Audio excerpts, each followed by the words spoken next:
mkuu, ndiye mfalme mkuu, ndiye mfalme mkuu, ndiye mfalme mkuu, ndiye mfalme mkuu, ndiye mfalme mkuu, ndiye mfalme mkuu. Thank you, Father. We glorify you. We worship you this wonderful morning. It is in your name that we worship, Father, and we thank you. You are the King of Kings, the King of Glory. You are the only Master. Hakuna Mungu mwingine ambaye tunamjua ni wewe. Wewe ni muumba wa mbingu na muumba wa dunia. Vyote viliumbika kwa kinywa chako. Umetukika Baba. Umeketi kwenye kiti chako cha enzi, umekanyagisha nyayo zako hapa duniani. Ukituangalia kwa jicho lako la upendo. Umetunyoshea mkono wako wa nguvu na wenye neema. Ninakuomba msamaha wa dhambi zote tulizozifanya kwa makusudio na zile ambazo tumezitenda bila makusudio. Na kuomba Jehova, tunyoshe tu kinywa chako cha huruma, ukatuhurumie. Waja wako hawa wamekuja hapa siku hii. Wamekuja tu kusikia sauti yako. Maana uliuliza ni nani ako tayari umtume, na wamekuja leo kusema here I am. Father, we thank you. Thank you for realigning us. Thank you for making us your children. Thank you for allowing us to be in this place. God, may you use me as a vessel to teach your children, and your children be vessels to hear your word. Make us understand and know your plans in us. For it is in Jesus, in name we pray. Asanteni sana, mnaweza kuketi. Salimia kabla uketi. Sasa si usalimie huyo mko naye. Unajuaje kama ni Al-Shabaab? Muulize wewe ni nani? Muulize wewe ni nani, umetoka wapi? Muulize majina yake. Kama anaitwa Hassan Mohamed Kemani. Bwana Yesu asifiwe sana. Lugu, angalia mtu mko naye, muangalie kama ni Al-Shabaab. Muangalie sura, inakaa kukaa kwa kichaka. Muangalie kama anaweza kuwa Mogeke. Muangalie vizuri, anaweza kuwa ni mtu wa Mogeke. Na unajua anaweza kuwa na tubako, akuweka kwa manioro. Muangalie. Najua watu wa Mogeke wanakuaga na tubako. Wanaweka mtu hapa kwa manioro. Chukua, muulize, angalia mtu kama ni wa Mogeke huyu. Ama ni Al-Shabaab. Angalia tu. Angalia mama wa Chukusa, angalia kama ni Al-Shabaab. Musalimie sasa, musalimie, mwambie nimeona wewe si mtu mbaya. Hallelujah. Bwana Yesu asifiwe sana. Yes. Hiyo ndio mzuri, ni vizuri kujuana. Maana kinaweza kuumana, unauliza ule mtu mlikuwa mnakaa na yeye, alikuwa nakaaje? Unasema mimi si kweli, sijui. Sijui venye alikuwa nakaa.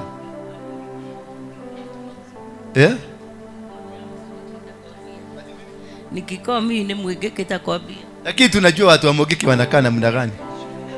Tutakuchugulia hivi tujue wewe ni mtu ya Mogeke. Mtu ya Mogeke tunaangaliaga inioro huko ndani, tunaona iko na tubako. Na watu wa Mogeke unajua habagi hadawa. Nimwekeraga hadawa. Nimwekeraga hadawa. Walikuwa navaa kinyasa ya jini. Na turosa gapi? Mtu yote wa Mogeke anavaa turosa gapi? Na kinyasa huko ndani. In case kikiumana, anatoa hiyo, anavaa ndani, ingine inakuja juu. Sasa ukiuliza, umemuona mtu ako na trosa ya green? Hapana, ule tumiona ako na ya red. Maugane kauge. Bwana Yesu asifiwe sana. Wangapi wanajua watu wa Mogeke wanakaanga? Wangapi wanajua kushikuta na mtu ya Mogeke? Mshaiona mtu ya Mogeke? Anakaaje?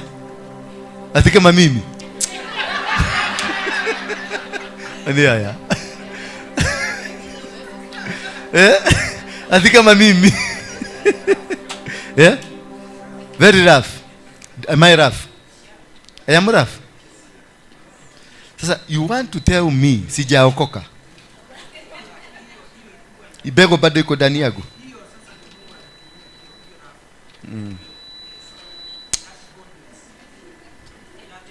Sasa huyu ni mtu unaweza kwenda kusema ati huyu ni mshirika yako.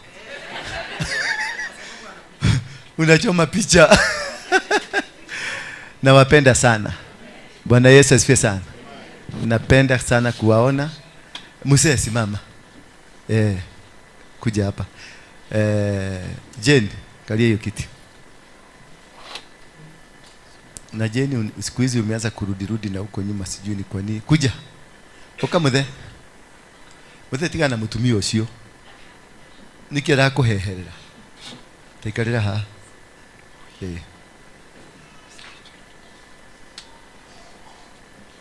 Muthe. Okira. Yoikare hare. Eko wapi Dishon? Dishon yeko. Alitoroka kuja hapa, kaa huko. Chairman waka, chairman yeko wapi? Shaimani. Toka hapa. Kwenda huko. Nimeona Lydia. Okera.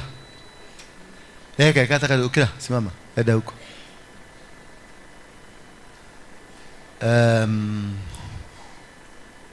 Mama Maria. Mama Maria. Huyu mtu wa Maria ako wapi? Mtu wa Maria? Wapi? Okera. Ihale. Hale. Mama Maria huko. Huyu mzee wa mahesabu wako wapi? Eda huko. Na huyo mama mmekaa karibu na yeye. Huyo. Kaa hiyo, kwa hiyo. Iko kwa hiyo. Eda mkipakana sasa hivi. Kaa huko.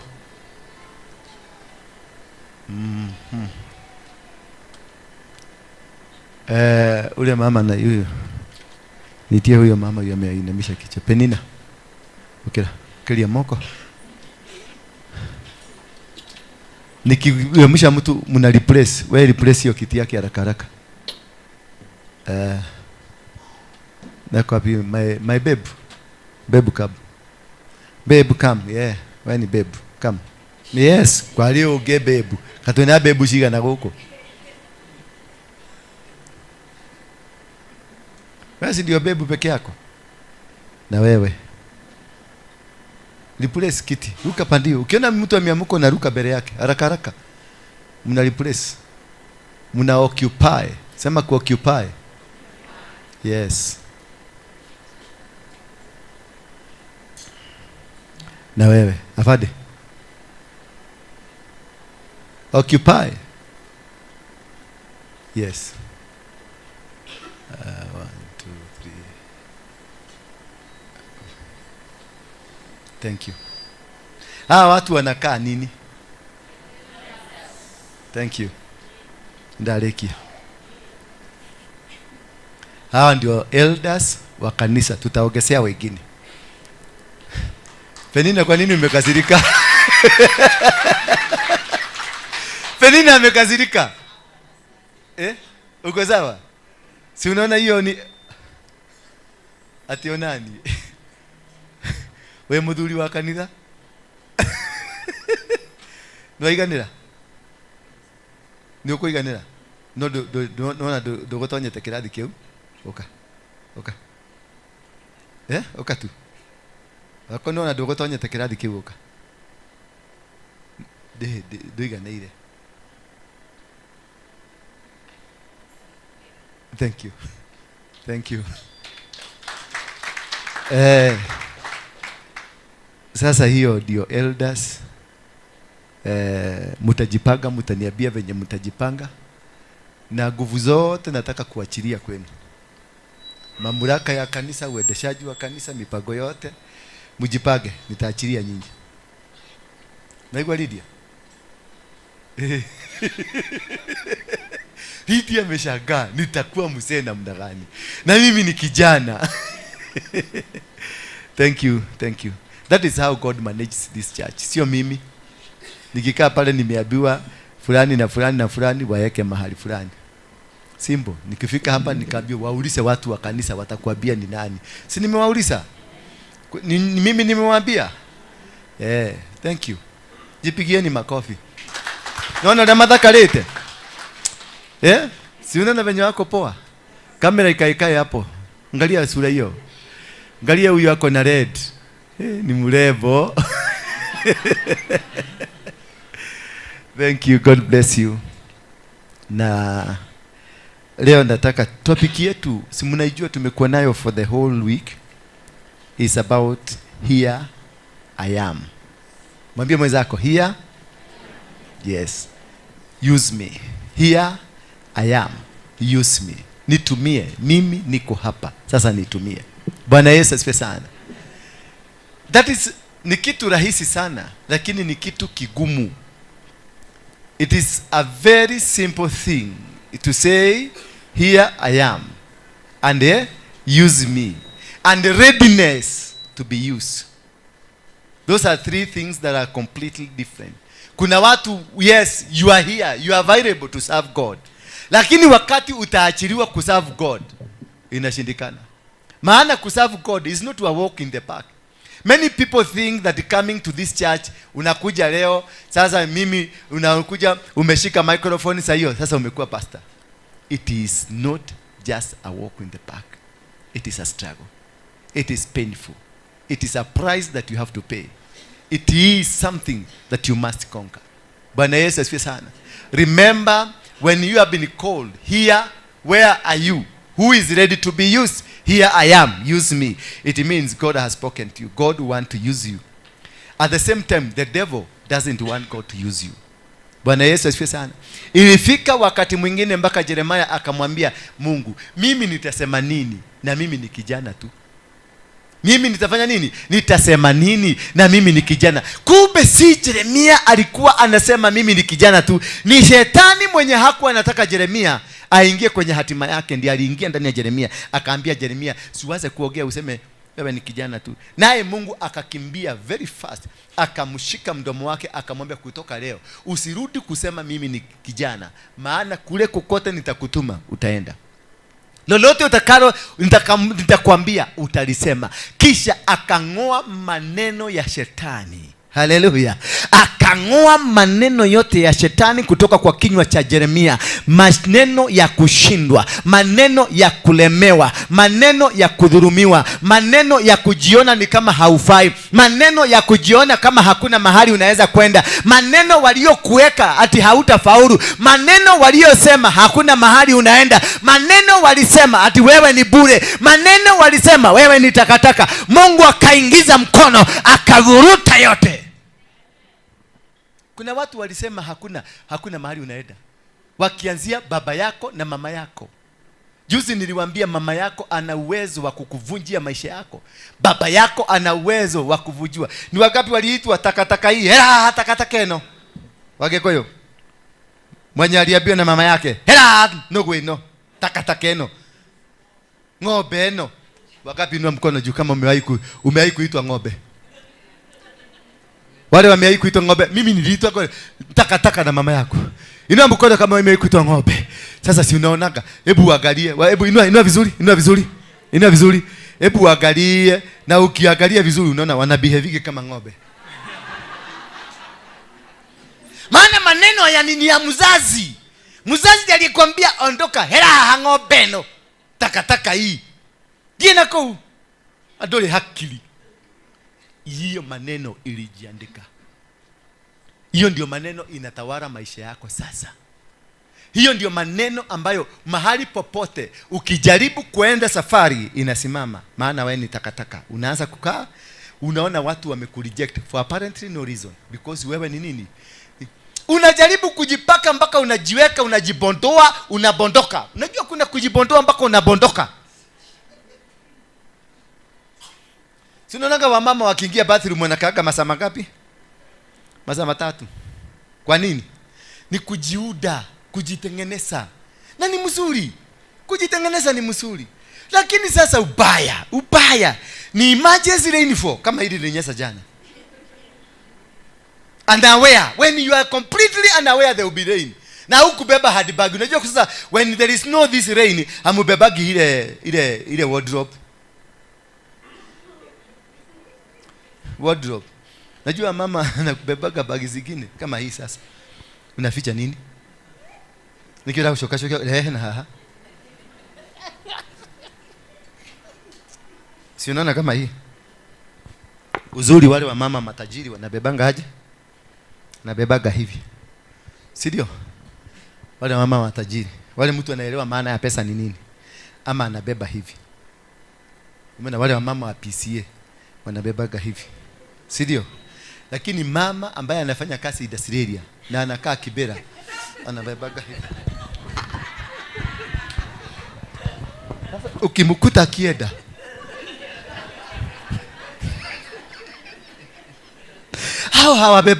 hawabebagi maguo ndani.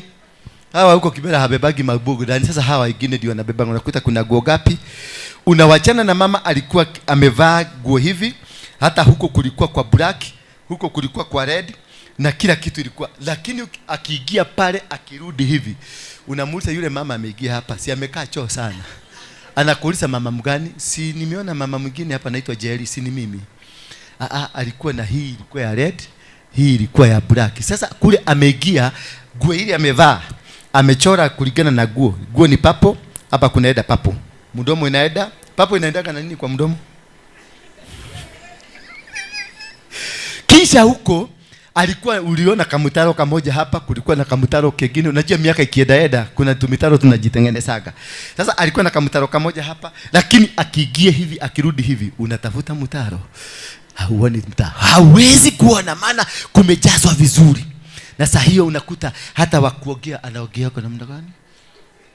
Mdomo kama imekaa hivi, akikula anashika. Alafu kuna kucha zingine zimekuja. Wa mama jibonde, jitengenezeni. Maisha ni hapa duniani. Kuna kucha zingine zinaenda baka huko. Akikaa hivi, unaona baka na hata simu yake anagusaga hivi.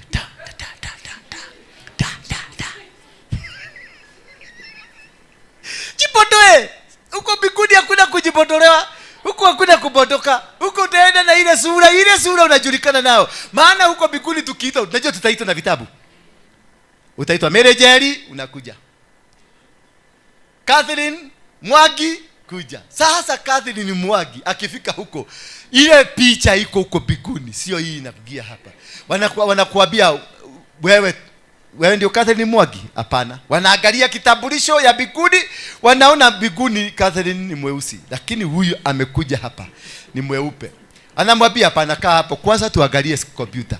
Ushaenda kwa hapo, tunaambiwa kaa hapo kando kwanza. Waangalie vizuri ndio wakague kama passport yako ni mzuri. Kwanza Waganda na Nigeria ukiwa mbele yao, hata wewe utakaguliwa. Maana wanajulikana ni wakora. Sasa huko tukienda Catherine amefika pale, ni nini itatokelezea? Mtu wa black kwa picha. Ile picha huko ile inakuwa pale. Lakini sura hapa ni mtu wa white.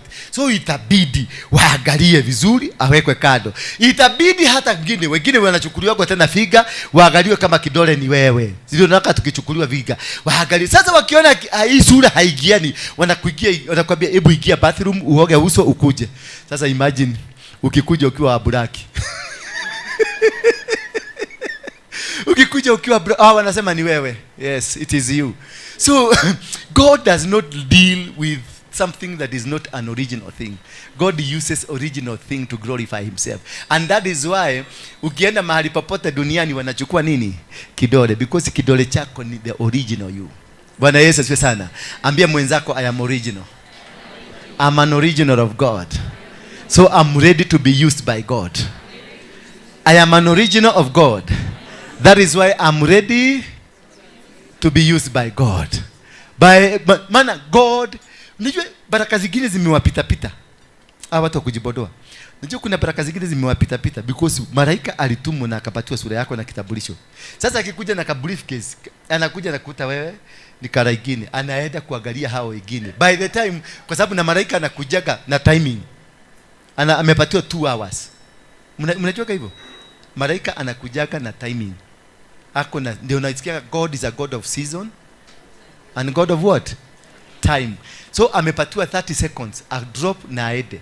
Sasa amekuja, alitumwa kwa mama mweusi kama huyu. Alafu amekuta mama huyu amejibodoa. Alafu nywele ni ile, anasema na na nywele mfupi. Alafu nywele umeweka ile nini? Ya farasi. ile imefika huko. Vidole zimekaa nini? Sasa description ile atarudisha huko, atasema mimi nimekuta mama alikuwa amekaa hapo, lakini kulingana na venye story yake si yeye. Huyo alikuwa na makucha mengine mrefu, alikuwa na mdomo imekaa hivi, alikuwa na hapa yote amekata, alafu hii imekuja hivi imechorwa, ikapanda juu kidogo na nyingine ikateremka hivi, na nyingine kaenda hivi ikapanda juu kidogo ikateremka nyingine hivi. Sasa anarudi na kabaki kule bikudi. Sasa wanauliza mpaka wakati sasa utakuja usahau, siku ile utasahau kujipaka. Utoke tu shakarabagara ukienda kuchunga ng'ombe na makuku huko nje. Unasikia kasimu kamepigwa. Wewe ndio Ruth Kariuki unahitajika mara moja ukuje, kuna parcel yako na imekaa miezi 6 hapa. Na hiyo parcel iko na cheki ya shilingi 200 million. Sasa unajiuliza, miezi 6 umekula shida, miezi 6 watoto wamefukuzwa shule, miezi 6 umelala njaa, miezi 6 umefugiwa nyumba. Sasa unauliza, hii mbona haikujua? Mbona haikujua hii? Mpaka mtoto umehamisha kutoka Raya School umepeleka Mukuru School. Ndio unakuja kugundua kumbe you are not original you. And when the blessings of God are coming, they will come to their original people. Bwana Yesu asifiwe sana. Siogelea hii kitu ya kujipaka. Tunaongelea ile heart. What kind of a heart do you have? When agoroe hii anatia. Is your heart an original heart? Are you a fake personality? Are you an original personality? Are you what God wanted you to be? Are you the person that God created? Are you the original person? Ama ulipata tu pesa kidogo ukaanza kutembea ni kama dunia imebodeka. Unajua kuna mtu anapatia yako tu 10,000. Baka dunia yote unaona imetani yero badala ya kukua venye inakuwa. 10,000 peke yake. Sasa baka Mungu akiwa biguni anachugulia anasema huyo ni yako yura huyo. Huyo tu ukimuongelea tu pesa tu huyo ni yakua. 1,100. Wacha siku moja wakati hii nimekuwa hii maneno. Pesa yangu ya kwanza kushika migi ilikuwa shilingi 1,000. Tuliuza mabati, hii mabati tulikuwa wakati nilikuwa chokora, tulikuwa tunaokota mabati na machuma tunaenda tukapima. Sasa kuna mahali nilienda nikaiba kichuma cha mtu. Na msiende kumwambia ni pale Mwiki. Nikaiba kichuma, nikaenda nikapima, nikapatiwa shilingi 800. Wewe. Hakuna mtu kwa sababu kedhali siku hiyo ilikuwa 20 bob na chapati ni ya shilingi 5, chafua unaitisha chapati chafua. Chapati chafua ni supu ya maharagwe na kachapati. Unapatiwa. Sasa hiyo unasema mpatie huyo, mpatie na huyo, mpatie na huyo. Wewe ulete.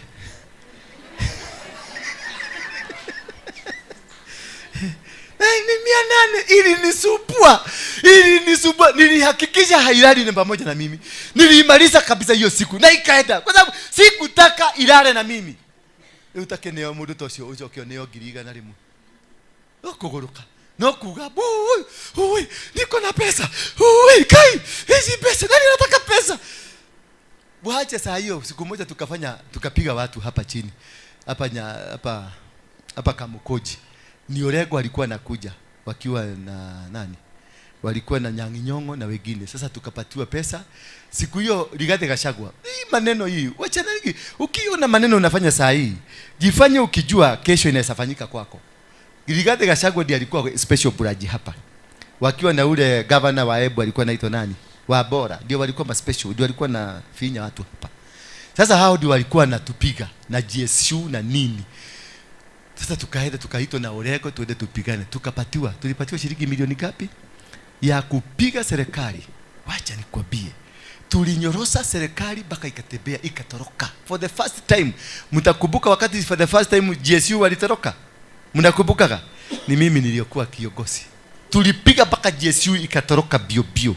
Tukapatiwa milioni ngapi? Hiyo milioni 5. Hiyo milioni 5 ilifanya karibu tuuane sisi wenyewe. Hata ilichukuliwa na watu wengine. Hiyo pesa yote haitukuitumia maana tulishindwa kuigawana. Unakaa tu hivi unaiangalia unarudi nyuma. Unakaa tena unaitembea unaona ni kama nyoka. Unaona tunakaa hivi na kila mtu ako na bunduki yake ujaribu uguse. Sasa tulikuwa tunazunguka namna gani? Tunaizunguka hivi. Ukienda kugusa unaona kila mtu ametoa yake, tunakaa hivi. Baka Mungu akiwa biguni akajua hawa watu watajiua hawa. We almost killed ourselves. Paka kukatokea sasa GSU walikuwa na tumonita pale tuko. Walikuja maroli kama 2 tukatoroka. Sasa mtu aliuma kabado kake kama 1,100 unaweka kwa mfuko na unatoa bio. Kumbe Mungu alikuwa ametupagia kila mtu 1,100. Hiyo ndio tulienda nayo. Ingine Mungu alichukua. Kwa sababu aliona hawa mago kiuraga. Uko ni imagine hivi kama ningeenda na hiyo milioni moja hapa town, wasichana wa Nairobi wangekaaje? Wangekaaje wewe niambie? Wewe tajira wewe na higo dali kemara maligi ya fio. Wangekaaje? Si kila mtu ningemwambia ramba na ulimi hiyo kiatu ramba. Shika shilingi 10,000 ramba. Wewe ramba hapa. Una ramba shilingi 10,000. Tulikuwa tunafanya hivyo. Kwa sababu you are not ready for the blessings of God. And there are many people here, they are not completely ready. Kuna watu wako hapa, Mungu anataka kuwabariki, lakini you are not ready. Haujafika kiwango, haujaiva ndio ubarikiwe. Maana bado uko na juko, bado uko na wasiwasi, bado uko na watu unadunga. Watu kuna wengine unaangusha, kuna wengine unasengenya, kuna wengine unawaangalia hivi, unawadharau, ana wewe unataka kukalia kiti. Gayatake getekera. Mungu hawezi. Kabla Mungu akupatie kiti, akupatie mamlaka, akuite apostle kama Dora Warege, unafikiria nimepitia nini? Uliza Koki, muulize amenipitishia wapi huyu Koki unaona hapa. Uliza huyu Harris, amenipitishia wapi? Hawa mama unaona walikuwa 7. Wamenifinya mpaka nikafinyika. Mpaka nilikuwa naulizwa nie nani yule wa Mungiki, yani kwani nilikuwa mjika ni nini ilinigia, because nilishindwa hutu tu mama tunanisubua hivi, si mimi ni yule. Mpaka wakati mwingine nilikuwa nachofanya hivi najua si mimi ni yule jeki. Mbona unaona nataka kwenda nakasirika, nataka kwenda kuangalia na familia, nikikutana tu kwa mlango naambia Bwana asifiwe kwanza, kwa kile najua kunyenyekea. Bwana Yesu asifiwe, mtumishi wa Mungu. Namwambia Bwana asifiwe. Naenda. Anakuja kwa ofisi yangu, Bwana Yesu asifiwe, mtumishi wa Mungu. Ungetaka tukupikie kachai ama kofi?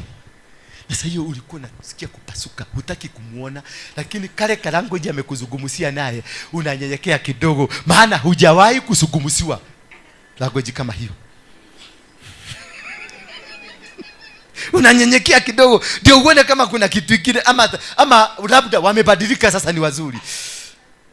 Ukimalizana nao na kachai, sasa jioni unasikia topic imeingia. Ile ulikuwa unafanya ukasirike. Ninakasirika, ninatoka na mpaka huko Mlima Gong kwenda kuuliza Mungu, hii kazi ni wewe nipatia ama ni mimi nimejipatia? Mungu anatoa sauti kubwa anasema, wewe ni mtumishi wangu na ninakupenda sana na ninaenda kukuinua kwenye viwango vingine. Ukikumbuka tena mahali unaenda kurudi, ukutane na kina Koki na kina Harris na kina Karo na kina Nasekehu. Kwanza Nasekehu ndio ule mbaya kuliko wote.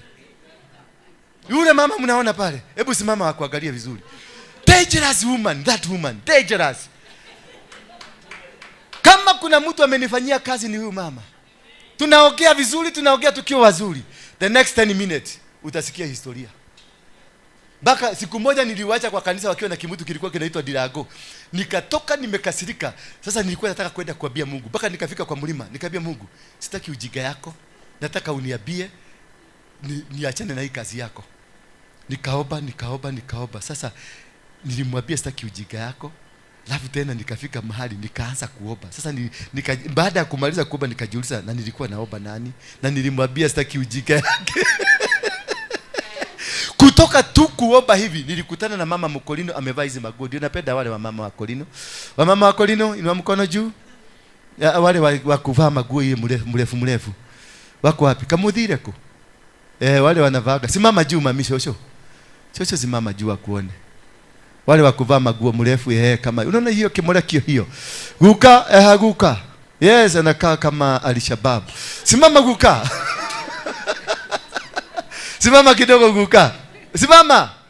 Yes, unaona hawa mama ni warembo. Ndio ndanga napenda hawa watu hivi. Maana nilikutana na Ketini. Nilikutana na moja, alikuwa na yellow, alikuwa na blue, alikuwa na purple, zilikuwa zimenyoroka hivi. Sasa nikamuuliza hizi akaniambia huyu ni malaika. Nikamwambia hii nyororo hii kitambaa imeteremka hivi ni malaika. Kamutale hakiri. Mutura ikara hivi. Thank you. Nikauliza kwani kuna unaga hakiri? Shosho ikarathi. Na shosho anyedete ugo roho safi. Unajua kuna kupendwa. Huyu shosho Kate mutumia ule anyedete roho safi. Ni shosho mwega muno. Nikwenda tulimugurira ka kuokega. Ubagari kana. Iletigo. Sasa Sasa nikamuuliza, wewe umevaa hiyo unaniambia ni malaika na nikitaba? Akaniambia hapana, simama kwanza. Mungu ameniambia anaenda kukutumia kwa njia ya ajabu. Mungu ameniambia ya kwamba nikwambie usiogope wala usifadhaike, ako pamoja na yeye. Nikajiuliza, nikamwambia, wewe mama una akili mzuri, hebu enda na usigeuke. Akaniambia mimi siedi, na kama unajua kupigana pigana sasa, na utaona malaika wangu venye najua kuchapana. Hapo nikanyenyekeswa, nikajua malaika sasa akileta services za malaika mimi hapa nitaumia. Nikanyenyekea, nikaenda kuteremuka kidogo pale kwa ile gate ya kuingia, nikakutana na mzee Mokolino akianza kuimba, anakuja sasa, wakiimba ile nyimbo za Kikolino, akadia mwadhie nako, akakuja wananiface, mmoja ako na red, mwingine ako na purple. Mmoja akapiga magoti akaniambia, ona ndingihota gukorora tondu ndukete ya Ngai, we na maguta maria we namo, ona goko Kenya ngima na thĩ ngima gutire mundu ungi na maguta ta macio maku. Ngai akurathime na Ngai aranjira atiriri ni agukuhuthira thĩ ngima na ni ukarehithia thayo thiini wa thĩ ĩno, na Ngai ni agugutwara thĩ ngima. Sasa nikashindwa huyu na wale, nikajua hawa lazima wametumwa na Nazekehu ama kina Karo. Nikatoka hapo bio, nikateremuka, nikaenda paka zikuwa nimeenda na gari yangu, nimekateremuka mguu. Kufika mahali nikakutana na kakijana kadogo. Kakaniita, "Pastor habari?" Kamia kwenda huko. Mjajai.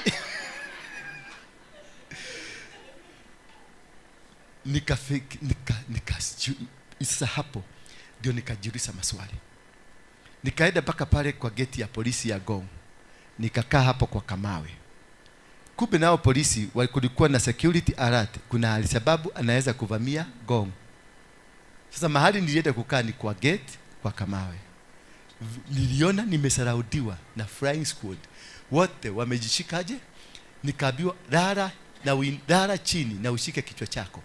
Mimi nikalala chini, nikaambia mimi ni pasta, mimi si mwizi, mimi ni pasta. Wakaniuliza, wewe ni pasta wapi? Kanisa iko pale City Stadium. Hata muangalie picha kwa simu, mtaniona nikihubiri. When God has a purpose for you, wakati Mungu ako na mpango na wewe, haijalishi kitu gani kitatumika, haijalishi ni nini kitaenda, atatuma watu ambao watakuregesha mpaka ukae venye Mungu anakaa. That's why I admire these girls. I love you. You did best thing. Kama kuna kitu mulifanya ya kuniunda, Ngai ya murathime. Na wako heka undu kage mutigetie murehe. Riu ndi komando. Nazekehu, Ngai akurathime na aguturie thiku. Walinipeleka karibu na Mungu. Bwana Yesu asifiwe sana. Kama kuna ombi nilikuwa naomba moja. Nilikuwa naomba ombi gani? Nilikuwa naambia Mungu aniondolee hawa. I really prayed and fasted, aniondolee hawa wanawake. Kuja dashitaga jagiri. Jehereria jagiri icio. Wathani yagoshwa. Na gicoka gihoya Ngai, ihoya ringi ngira Ngai, ni kwenda undue ta Yesu. Nataka unifanye kama Yesu. Haleluya. Huyu Mungu si mjinga. Huyu Mungu ni Mungu amesoma. Kama mnasemanga Mungu hajasoma, Mungu amesoma. Alisikiliza hiyo maombi yangu mbili na akajibu. Nilimwambia aniondolee hawa na anifanye kama Yesu. Mungu alijibu ya pili, akakosa kujibu ya kwanza. Na alijibu ya pili kwa kujibu ya kwanza. Nilimwambia anifanye kama Yesu. Akaniambia sasa siondoi hawa wa mama, maana hao ndio pasta wako. Nimewalete hapo ndio wakutengeneze ukuje karibu na mimi. Si umeona umekuja kunitafuta? Ni kwa sababu ya nani? Ya hawa wa mama. Pasta hao ndio mapasta wako. Ndio wamekulinda, ndio wanakuombeaga, ndio wamekusaidia mpaka umefika karibu na mimi. Si umeona umefika karibu na mimi? Sasa wewe ni kama Yesu. Bwana Yesu asifiwe sana. Kuna vitu viko katika maisha yako havitaondoka mpaka wakati utakaa the way God will want to use you. First thing, God will never use an immature person. Bwana Yesu asifiwe sana. Hakuna wakati Mungu hawezi akatumia. Kama maturity level yako haijafika kiwango cha kutumika, kama maturity level yako haijafika kiwango cha kuinuliwa, kama maturity level yako haijafika mahali angetaka kukutumia, basi hawezi akakutumia, hawezi akakupatia position, hawezi akakupatia viwango. Utapigwa, na unapopigwa unajua hao ndio wachungaji wako. Wanaokuinukia unajua hao ndio wachungaji wako. Wanaokulima unajua hao ndio wametengenezwa wakupeleke karibu na Mungu, ndio upokee madaraka yako. We don't run away. Hapo ndio nilifundishwa na Mungu mwenyewe, akaniambia you should not run away. Usitoroke maana niko na wewe. Akaniambia Joshua ya kwamba, alimwambia Joshua usiogope wala usifadhaike maana niko na wewe. Akaniambia wewe sasa uko na mimi na nimekutengeneza uwe chombo nitakachokitumia kwa ajili ya mataifa. Ndio nananga niko na kiburi cha kuhubiri. Haleluya. Ndio nananga niko na kiburi cha kuhubiri. Maana kuna mahali nimepitishiwa, kuna moto nimepitishiwa. Kuna watu wamekuja walitumwa purposely kwa sababu yangu. Na kama ni wewe mmoja wao, Mungu akusaidie, Mungu akubariki zaidi. Na pia muulize kama kuna jambo sijafanya kwa huyu jamaa ndio akue venye unataka, niongezee moto nimfikie. Sasa ukikuja na mang'aa yako ati utakuja utafanya na kuchekelea tu, maana ninajua nimeundwa na bado nitaundwa. Sijaundika. Si niwaambie bado sijaokoka vizuri. Bwana Yesu asifiwe sana. Sijaokoka. Unajua nafikiria kuna kujaga kwa mtu mwokofu. Niko 11%. I'm only 11%. Niko kolio ndirakoli, no gukura ndirakura. Hebu tunaona demo. Ukikumbuka kile kimutu unajua na sasa hiki. Si unaona kile tofauti kidogo? Si unaona sasa wewe si unakumbuka, si unajua kile kimutu unajua. Sasa si niko tofauti kidogo. Sasa niombe niendelee kutengenezwa. Najua by mwaka ingine moja nitakuwa 100%. Tutaunganika na wale wanakaaga biguni. Sasa tunapanda asubuhi, jioni tunateremka asubuhi. Bwana Yesu asifiwe sana. It is very important for you to understand, when God comes calling, it is not a walk in the park. Kama Mungu amekuita, vumilia tu. My dear, kama umeitwa ukuje hapa, najua umenyoroswa hapa kidogo. Vumilia kabisa. Kama ni hapa uliitwa, na kama ni wewe ujilete hapa, utoroke uende kule unafaa. That's why I never keep people here. Siwezi nikakuweka Joel. Ungekaigwa nigia kana mwaki nikia hea. Wabe weyurie. Ni wewe tumire guku kana ni gutumwa atumirwo ni Ngai. Maana mwenye alitumwa hapa hawezi kuondoka. Lakini mwenye alijituma hapa kwa sababu aliniona kwa YouTube, moto ya hapa iwake, atakuandikia resignation letter. Hata kabla hujaitisha, atakuandikia tu. Lazima ataenda. Maana they don't belong here. And I don't have anything for them here. Bwana Yesu asifiwe sana. But let us look at the book of Isaiah. Isaiah chapter number 6 from verse 1. Isaiah 6 from verse number 1. In the year that King Uzziah died, I saw the Lord. Hallelujah. Who was King Uzziah? I saw the Lord sitting on the throne, a high and lifted up, and the train of his robe filled the temple. When the day Uzziah died, I saw the Lord. What does that mean to you? That the day utawacha tabia za uovu, the day utawacha mienendo ambayo ifurahishi Mungu, the day utawacha mienendo ambayo si ya kiungu, the day utakubali kutembea na Mungu, the day you are going to die, and the inner man, the vessel that God wants to use, ikuje juu. For God to use you, there is a vessel that is in you that you must die to allow the vessel to come out. Lazima ukufe ndio chombo ambacho Mungu anataka kukitumia kikuje. Isaiah akasema, in the year that the King Uzziah died, I saw the Lord. Tupatia Kiswahili tafadhali. I saw the Lord. Wakati ule Uzziah alikufa. Kwa hivyo kuna kitu, kuna watu, kuna vitu ambavyo viko mbele yako, lazima vikufe ndio uweze kumuona Mungu. Kuna mambo, kuna sheria, kuna mipango iliyowekwa ndani yako, lazima ikufe ndio uweze kumuona Mungu. Katika mwaka ule mfalme Uzziah alikufa, nilimuona Bwana ameketi katika kiti cha enzi kilicho juu na kilicho tukuzwa sana, nalo pindo la joho lake likajaza hekalu. wakati Uzia alikufa. Wakati Uzia alikuwa uhai, macho yake hayangeona. Wakati Uzia bado alikuwa hai, alikuwa na kifungo, alikuwa na baria, alikuwa na mlango, kulikuwa na kibao kimewekwa mbele yake, hangeweza kuona chochote. Lakini iligharimu mkono wa Bwana Uzia akufe. Alipokufa, naye jina la Mungu likaonekana.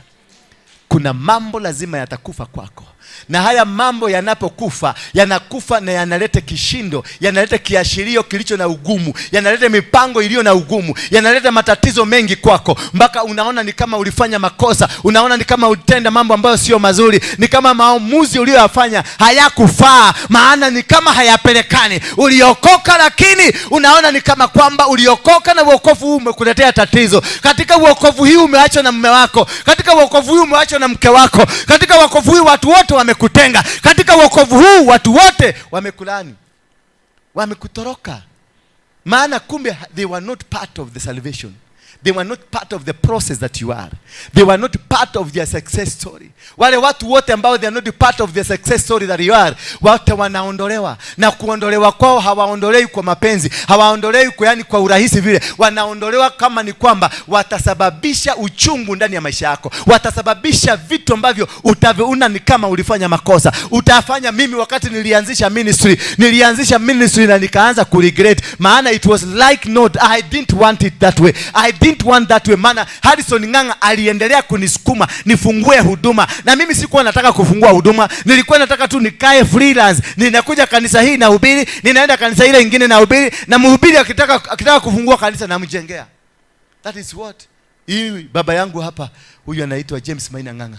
Huyo ndio baba yangu ya kiroho. Mnajuanga hivyo? Nimomenya kago. Ala mabuga katedile na menta. Menta yangu ni komando. Ndio mnunanga hata mimi nakanga kikomando. If you cannot appreciate your spiritual father, you are nobody. Hauwezi ukaenda mahali popote. Kwa nyinyi ambao mnakuanga hapa ama mnakuanga kanisa yote, unaenda na maringo, unaenda na kiburi, unaenda na kila kitu, I am telling you, you are going nowhere until you appreciate that man. Huyu ndiye alinizaa. James Maina Ng'ang'a ndiye alinizaa. Wokovu ndiye aliniombea wokovu. Hata kama walinipiga mangumi, lakini ni waliniombea wokovu. Na maombi mengine wa injilisti na sinoigwa, mkienda kuombea watu msiobeage watu hivyo. Niliobewa na kwanza ni Wafula, na mwingine alikuwa anaitwa Chai na Getoga na nani na ingine Bobu Kabugi na mwingine sijui nani, walikuwa na huyu Moiro na mwingine wengine wanaume, alafu mikono yao ilikuwa kubwa kubwa. Unajua kama sasa mkono ya Wafula ni kama hii tatu. Sasa wakati nilipiga makoti kwa kiniombea, si waliweza kukemea mapepo, waliniombea, nikasema Bwana Yesu, nimeokoka. Kutoka leo sitafanya dhambi. Sema amina. Sasa umekombolewa. Sasa wakaanza maombi. Ile wahubiri waliookoka. Unajua kuna maombi ya wahubiri wajaokoka vizuri. Ile maombi ya wahubiri waliookoka, alafu wameona mtu mwenye alikuwa na dhambi mingi, na hiyo dhambi lazima ifukuzwe kwa nguvu. Na una imagine sasa hawa ni watu wa kutoa nini? Ni watu kwa Ng'ang'a, ni watu wa kutoa mapepo. Sasa imagine mpaka pepo ya Mogeke ifukuzwe. Na pepo ya Mogeke unajua ilikuwa imetishia Kenya mzima. Kwa hivyo haifukuzwi hivi. Walianza, tunakemea mapepo, toka tupako. Unaona sasa ninawekelewa kimkono na watu 8. Kichwa yangu nikasikia mpaka inalia ndwinding, mpaka inalia kama gitaa dundwing.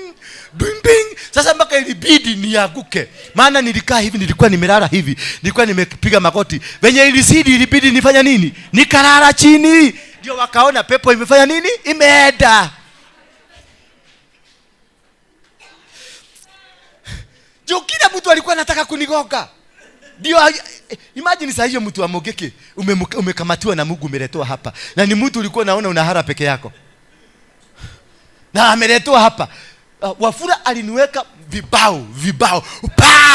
Pepo itoke. Pepo itoke. Alafu sasa angalia huyu na yako na authority. Na anataka kugoga mtu ndio aonekane amegoga huyu mse. Lia na wende. Sasa nilikuwa nataka kuchomoka, kumbe wengine wamenisaidi hapa. Kwa sababu ananiambia lia na wende. Sasa nilikuwa nataka niende pio. Bwana Yesu asifiwe sana. Hiyo ni safari ambayo ni ya wokovu, safari iliyo na ugumu mkubwa sana. Safari ya wokovu si walking, you are not just walking. It is lazima Uzia aliye ndani yako akufe. Kuna vitu vingi, kuna mipango mingi ya kishetani, kuna mawazo mengi ya kishetani, kuna nia nyingi za kishetani, kuna deals zingine nyingi za kishetani ambazo ziko ndani yako. Lazima zingolewe, lazima ziende zikingolewa. Na zingine zilikuwa zimekolea, zilizaliwa na wewe, ni kibranch kimekolea, lazima kihaguru kikatwe. Sasa nafikiria kikikatwa itaendaje? Pain will come. In salvation there is pain. In salvation there is a cry. In salvation there is, you have to surrender. And if God wants to surrender, because you must surrender. Ukiokoka, you must surrender. When you are in the process of God, you must surrender. If you are not going to surrender, God will force you to surrender. God will make you kneel down when you don't want to kneel down. And you rather kneel down before God makes you kneel down. I'm telling you, when I tried to refuse to kneel down, God was capable. God came, and God is capable of doing anything. Mungu anaweza hata kukulalisha, akuweke mahali usahaulike kidogo. Mimi nilikunywa pombe, maana niliwachana na wokovu nikaenda kukunywa pombe. Nikatorokea Amerika, maisha ikaharibikia Amerika, nilirudi na trosa moja na t-shirt. Nikarudishwa hapa. Na wakati tulikuwa tunaordainiwa pale, kuna nabii mmoja alisema ati baraka zenu haziko nje ya nchi, ziko katika nchi. Na kuna mwingine alisema Mungu atawatumia kubadilisha nchi na kuleta ufalme wa nchi ambao utakuwa ni wa usawa. Sasa mimi nilishika, lakini sikufikiria ni mimi. Nilifikiria ni wale watu tutakuwa na wao. Sasa sisi tukapiga safari, tukakula magreen card, tukaenda ngambo. Lakini kurudi kwangu, hakuna mtu alikuwa ameniambia nirudi. Nilirudi na ndege ya kukopa. Kurudishwa hapa. Nataka nikwambie sasa, uelewa ya kwamba when God has called you, when God wants to use you, you better surrender as quick as possible. You better surrender to him and let him walk with you. Let him do anything that is with you. Let him make you produce the person. Because wakati alikuleta hii dunia, kuna watu wengine wangeletwa, lakini alitengeneza material kwa sababu ya ile kazi anataka ifanyike sasa. Kwa hivyo harudi jikoni kutengeneza material nyingine, because material ni yeye alitengeneza, na material ni yake, na kazi ni yake. Lazima kazi yake ifanyike, upende usipende. Usifikirie ati kwa sababu unaweza kunyeta useme hata yeye Mungu anaweza kufanya. Yes, anaweza. Kwanza kabisa atakuvunja. Unaona nyungu, atakuvunja kama nyungu, akutengeneze tena kurudishe kwa moto. Na bado dunia itaendelea kuitwa dunia, na ataendelea bado kuitwa Mungu. That is what we call a calling. When God has called you, you have no option but to obey. Some of you are suffering now. Some of you are stagnated now. Some of you are complaining now. Not because you deserve to complain. Not because you are doing anything wrong. Unakuta mpaka kila kitu unafanya ni right. Hata binguni inajua you are doing right. But because you have not gotten yourself to the position of usage, to the position where God wants to use you, to the position where God created you for, then he will make sure he remodels you. Atakubomoa akufinyange. Niundie moyo mpya. Moyo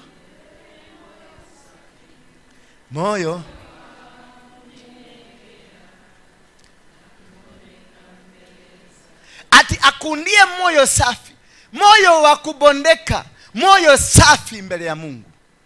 Utafikiria atakutumia na mungike, atumie roho ile ya mungike ailete kwake aiweze kuitumia? Hapana, ataibomoa kwanza. Atabomoa kila kitu. Ile nyumba ya umungiki yote itabomolewa.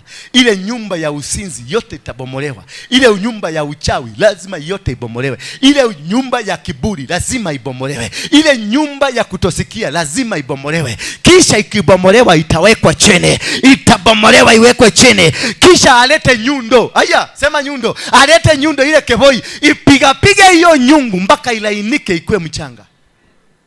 Halo. Najua kuna watu hapa wanaekelewa kivoi sasa. Nyungu, najua nyungu kubomoa si kitu kikubwa. Nyungu kubomoa ni kuinua juu kuipigisha chini, inapasuka. Sasa kazi ni kulainisha vile vipande vyote vya nyungu, kupiga kimoja hadi kingine kikuwe mchanga, ndio kirudishwe kwenye maji, kifanyike tope. Likifanyika tope kisha kirudishwe kwenye moto. Kikirudishwa kwenye moto ndio utamu wa maneno unakuanga hapo. Naanze wito. Ukirudishwa kwenye moto ndio utamu, ndio unasikia utamu unakuja vizuri. Sema utamu Nancy. Utamu. Ukijoma kule ndani na hauna kitu, hauna mikono ya kujitetea, maana umesetiwa pale ndani, kuni zimewekwa, moto umewekwa, alafu wanafunika na tope wanaenda. No breathing system. Hallelujah. No breathing system. You try to ask God, nobody is seeing you, maana washakufunika. Unajua pale nyungu zinatengenezwa wamefunika na matope vizuri. Hakuna breathing system. Hallelujah. Hakuna mtu wako ndani utamtetea. Nyungu ile iko pande yako next to you inachomwa kama wewe. Hallelujah. Nyungu hiyo ingine next inachomwa kama wewe. Kile kitu unaweza kuitisha bado kinachomeka kama wewe. Ukienda kuwaitisha wanakuambia hata mimi bado mimi ndio niko mahali pabaya. Wewe chomeka kivyako na mimi nichomeke kivyangu. Walituamulia na kwa sababu wametuamilia tunaenda kuisha na tutaangamia pamoja. Kumbe naye aliyekuweka pale alijua utachomeka lakini utakuwa the material. Hallelujah. Uzuri ni kwamba utachomeka but you produce the material that God wants to use. Utakuwa chombo ambacho Mungu anataka kukitumia. Utakuwa chombo ambacho Mungu anataka kukiinua. Wakati wa kuinuliwa hautakumbuka machomeko uliochomeka. Wakati wa kuinuliwa hautakumbuka kufinyangwa ulivyofinyangwa. Wakati wa kuinuliwa hautakumbuka yule moto uliokuchoma, bali maana utacelebrate ukisema, "Oh my God liveth." Hallelujah. Lakini kabla ufike hapo, lazima utengenezwe Lilian. Lazima kiburi kiende chini. Lazima maneno yako, masomo yako, elimu yako iende chini. Lazima mipango yako mizuri iende chini. Lazima nia zako zote ziende chini. Maana God is a jealous God. He will never share the glory with you. Bwana Yesu asifiwe sana. Huyu Mungu hawezi kushare any glory. Hawezi kushare mipango yako na yeye. You can't sit down and agree with God on what is going to happen. God uses and does his own will according to his plan and according to his arrangement and according to what he wants, because he himself knows what kind of a vessel he wants to use. He himself knows what kind of a vessel that he is planning to use. He himself, he knows when he wants to use you. He himself, he knows when and how to use you. It's not you to tell him. Bwana Yesu asifiwe sana. Kwa hivyo vumilia. Kama bado unaendelea kunyoroswa, vumilia unyoroseke, maana hujanyoroseka. Vumilia tu utengenezwe. Vumilia tu uundwe, wacha kutoroka. Maana hata ukitoroka utakuta wengine wamekungojea. Na alafu tena utakuwa umerudi zero. Hallelujah. Dokanore. Ikifika ni calling, don't toroka. Usitoroke. Usiseme molive don't run. Yeah, useme molive don't run. Don't run away from a calling. You will never be left out of the hook. Utafinywa tu. Na ukifinywa the next round ya kufinywa, unafinywa kwenye ulifinywa. Sijui kama unanielewa. Next round ya kufinywa, utafinywa kule ulikuwa umefinywa. Bado vidonda vitachunuliwa ndio utengenezwe mpya. Kwa sababu utakuwa umekaa sana, hizi vidonda zimekuwa black zimeweka ile usaa huko ndani. Sasa hivyo atatoa. Ulishaona daktari akitoa ulisa karo. Akitoa ni kama mwili inakuaga yako na daktari. Anatoka alafu analeta kitu kingine anaanza kugwara ati ni kutoa anatoa. Unasikia? Karumu ikagwoneke. Mutire dajire gemuge hata kushali. Bwana asifiwe sana. Do not allow yourself to go into the second round because of your refusal, because of your incompetence, because of your high-headedness. Relax and wait for God to deal with you. Relax and let God do his will. Relax and let God do his plan. Relax and God do, because you are a vessel. Wakati Isaiah alienda kupatiwa, kwanza kabisa wakati alisema here I am. Hebu tusome verse 2 quickly. Katika juu yake walikuwepo maserafi. Unajua maserafi ni akina nani? The highest rank of the angels. The highest. Mimi na operating na maserafi. Hallelujah. Me, I don't operate with the archangels. I don't even operate with the angels. I operate with maserafi. Ndio makerubi na nani? Juu yake walikuwepo maserafi. Jana ngongu niliwaona wote walishuka kule. Mvua ikanyesha, bingu ikafunguka. Kila mmoja alikuwa na mabawa 6.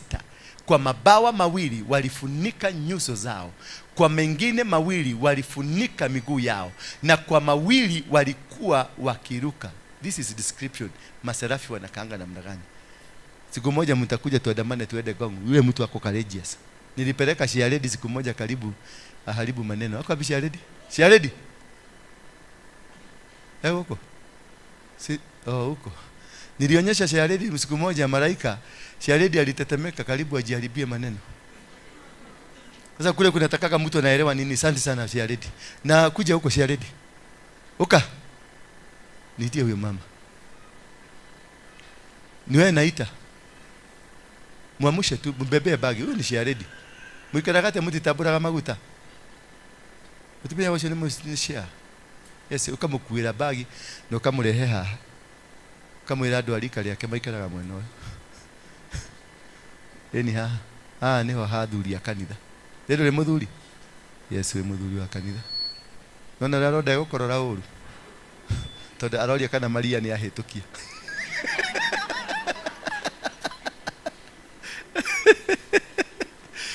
Verse 3, please, quickly. Time imetuenda.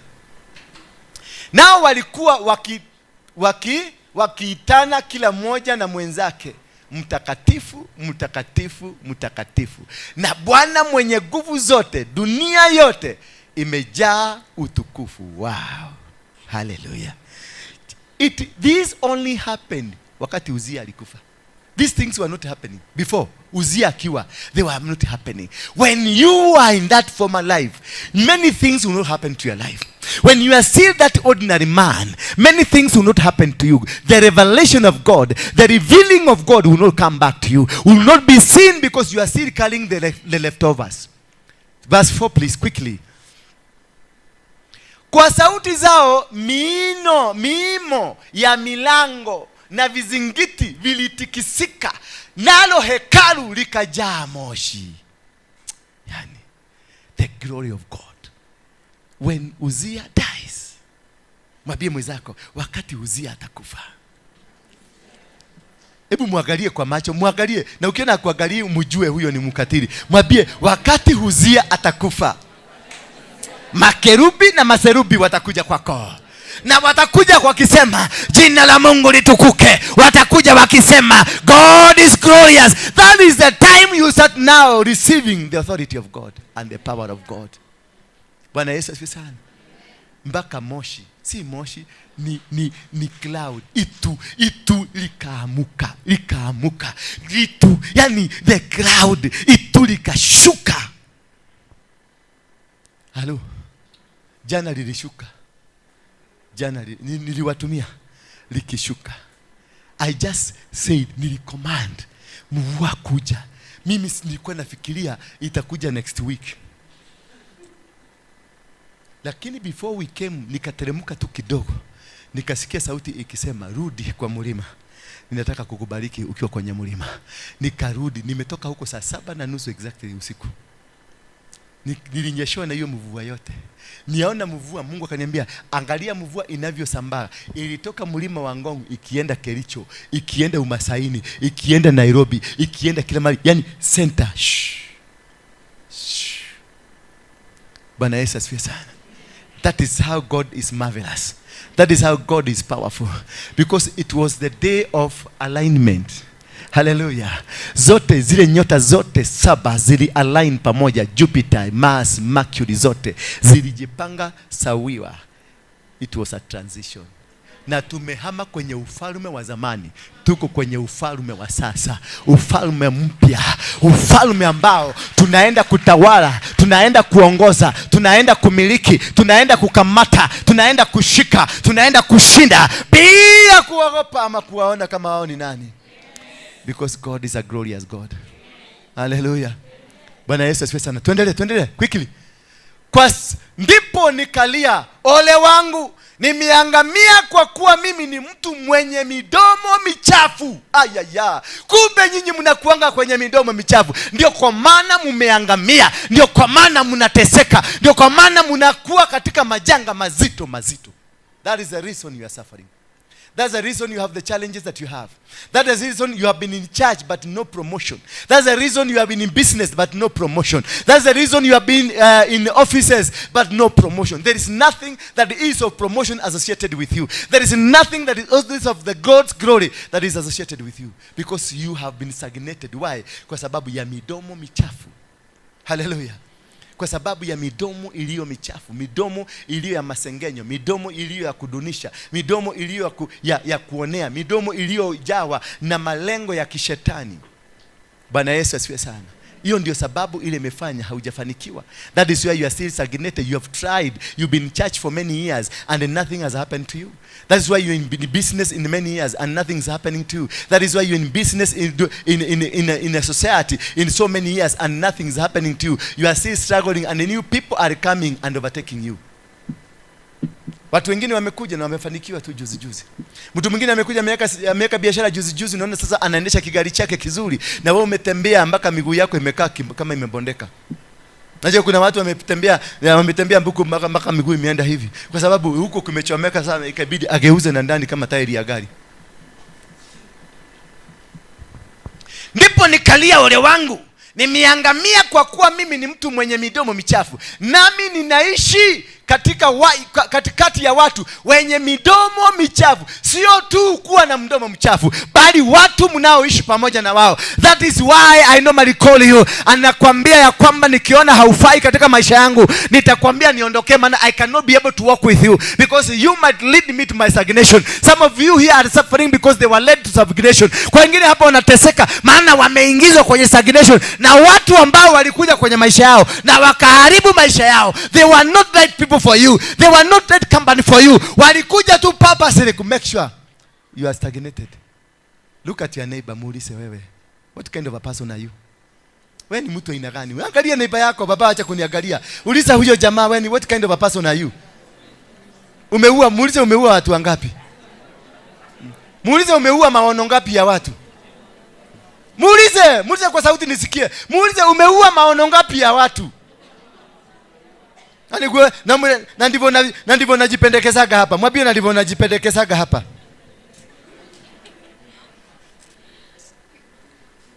Unasema nini? Umeua maono ngapi ya watu? Umeambia watu wengi wakawacha kufuata safari kwa nini? Wengi. How many people have you misinformed? Many people have you misdirected? How many people have you killed their visions? Ndio Isaia anasema nimekaa katikati ya watu walio na midomo michafu. Watu ambao there is nothing good that can come out of their mouth. There is nothing good that can come out of their tongue. Everything, their tongue is used of slandering. Their tongue is used of hate. Their tongue is used of something negative. Yani whatever good they can tell you is about negativity of your life. Katikati ya watu wenye midomo michafu, nao macho yangu yamemuona mfalme, Bwana mwenye nguvu. So macho yameona, lakini mdomo unazuia. Bwana Yesu asifiwe sana. Macho imeona, nimeona mfalme, nimeona nguvu za mfalme, nimeona jinsi Mungu anavyofanya, nimeona jinsi Mungu anavyojua kubadilisha, lakini the problem I have a problem with my mouth. Hebu guza mdomo wako. Ambia mdomo, hautanikosesha amani. Itabidi ungolewe. Sambia utabidi uhame. Kuingia mwenye atanipatia amani. Because the mouth has costed your business. The mouth has costed your ministry.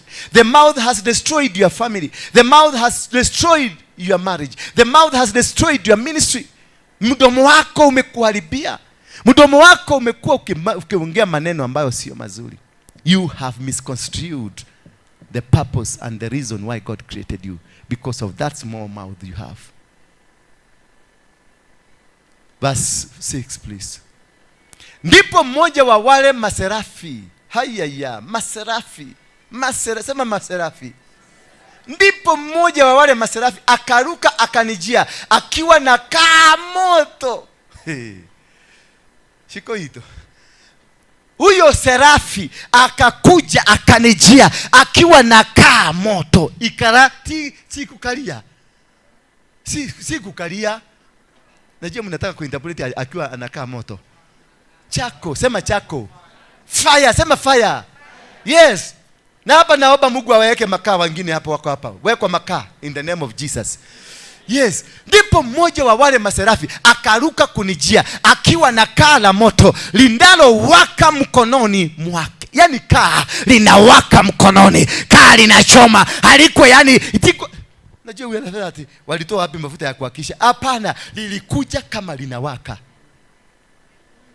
Red hot. Red hot. Red hot. Yes. Nasema na Kirinyaga, nasema na Kisugu. Red hot. Unajua Wakereja wanasemaga ndio na every family lakini ndiye remember wewe kuna na kuonete. People, yani red hot mkononi mwake halikuwa linamchoma but the car liko yani ikara liroka lile hiyo kamo ni moja tu, hauhitaji hata nyinyi mnahitaji kanusu. Mungu awaweke kama kanusu kwa mwenye mdomo wenu.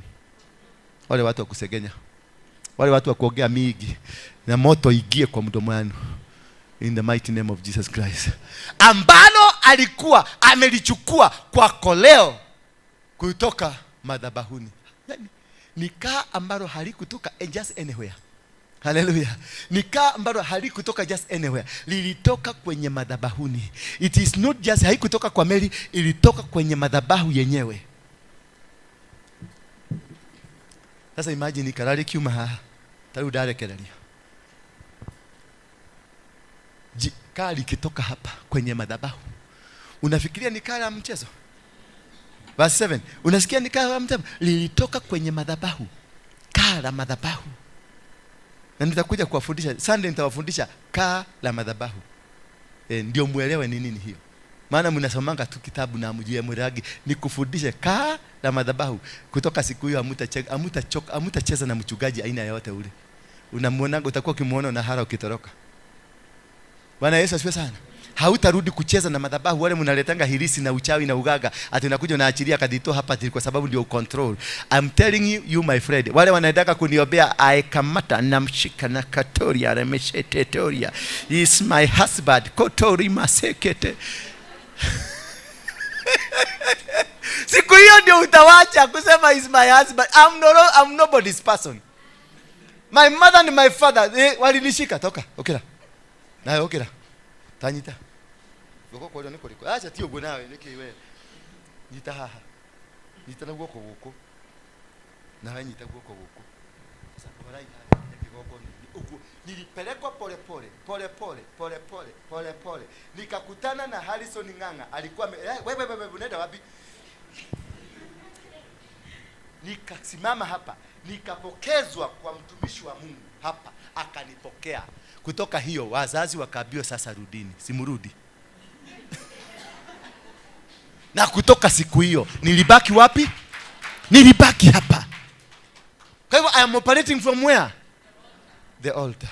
Mimi si mtoto wa mama yangu na mimi si mtoto ya baba yangu. I am a son of somebody else. Kwa hivyo kidili na mimi ujuage, I am not that human being you think. No, I was surrendered from humanity to the divinity. Bwana Yesu asifiwe. Akaangusha nalo, akaniguza nalo kinywa changu na kusema, hai, nile imagine. Ikarale hiyo, akaguza ulimi. Ikaekelewa, tazamia kanua kaku. Ikaekelea hapa, akaniguza nalo. Tazama, hili limeguza midomo yako. Uovu wako umeondolewa, nao dhambi yako imesamehewa. Wacha na amen. Ngoja, wacha makofi. Wacha makofi.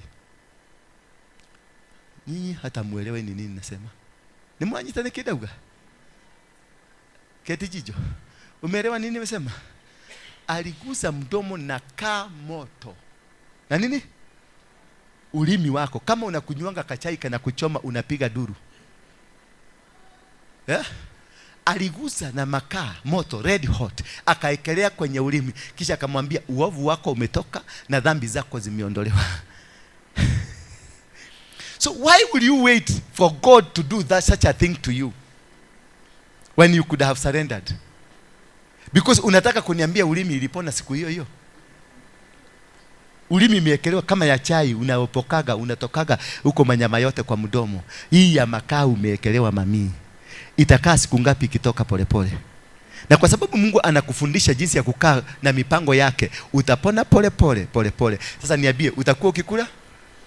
Utakuwa ukikula? Utakiwa kukunywa maji? Hauwezi kutaka kuguza na maji baridi wala maji moto wala kukula, hautakula for about 1 month. Utafast bila mtu kukwambia. Just why do you want yourself to go through that?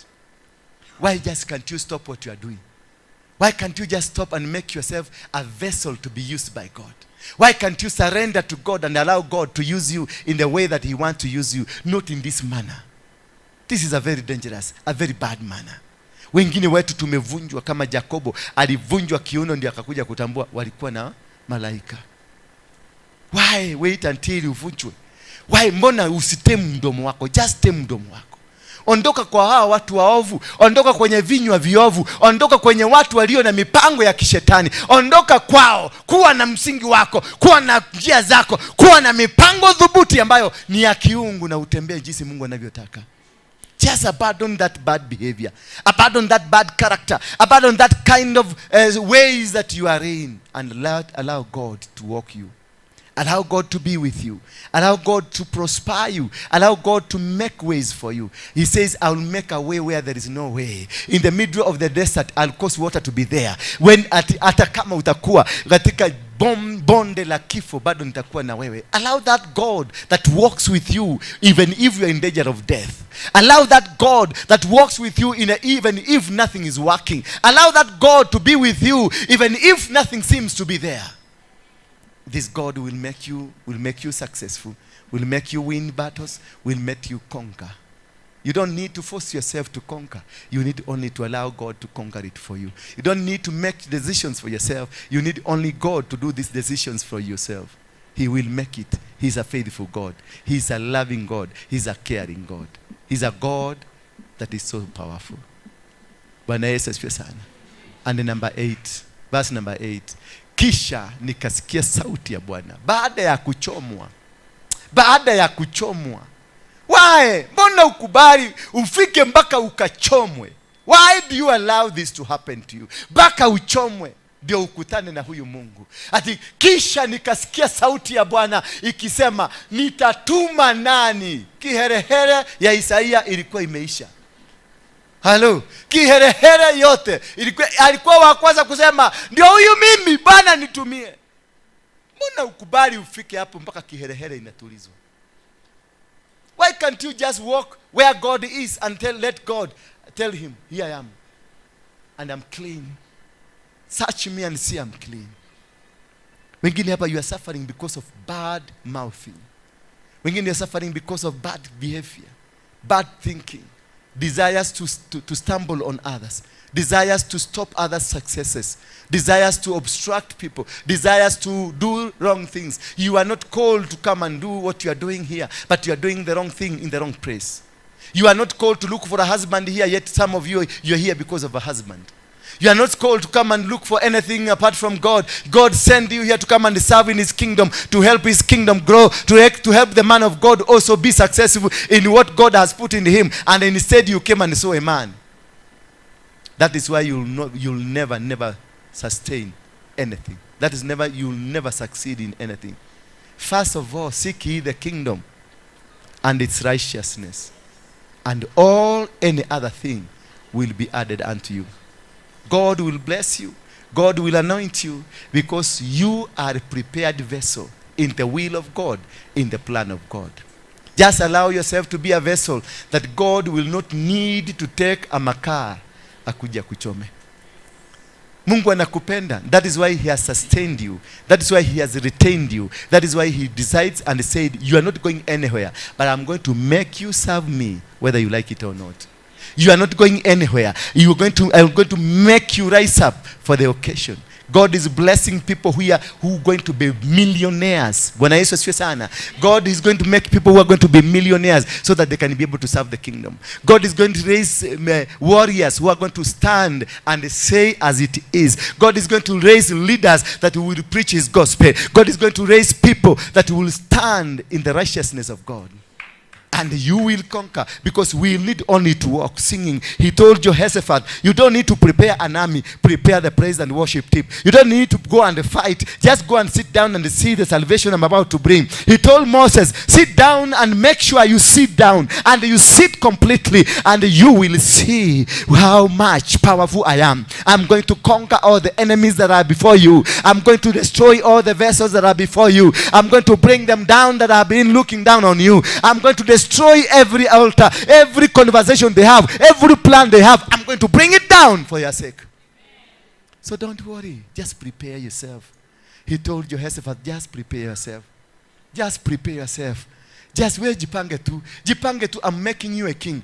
Just I'm winning this battle. Because Jehoshaphat was one person who was so much afraid, who was so much worried because the Moabites were coming, the Meunites were coming, the people from South Syria were coming, people from all quarter of life, they were coming to come and destroy their kingdom. And Jehoshaphat was like, tumeshindwa, tumewekwa chini, maadui wanakuja na wanatumaliza. But God affirmed to him and he told him, sit down and see the development, the salvation I am about to bring to you. God will never fail you. God will never bring you down. God is a God of love. He cares. God has heard your prayers. Wait for him. Don't be in a hurry. He will change the situation. Wait for him at his right time, in his right position. He will change that position. Just worship him. Just stand. He told Jehoshaphat, prepare people to come and worship me. Don't prepare an army to go and fight, because you are not called for fighting. You are called to come and worship me. That is why you are in this vicinity, in his presence, because you are only called to come and worship God, not in fighting, not backstabbing, not sengenyaring, not bad mouthing. It is just to worship. Use that mouth to worship God. Use that mouth to praise the name of God. Use that mouth to speak the word of God. Use that mouth to speak the will of God. Use that mouth to speak the desires of God. Stop that what you are doing. Tell your neighbor, stop that what you are doing. Completely, mwambie completely stop. If the story I have heard, mwambie, if the story I have heard of Isaiah with a red hot charcoal, please my dear, has it ever touched you? Your finger alone. And remember, it was put in his mouth. Mwambie tu it was put in his mouth.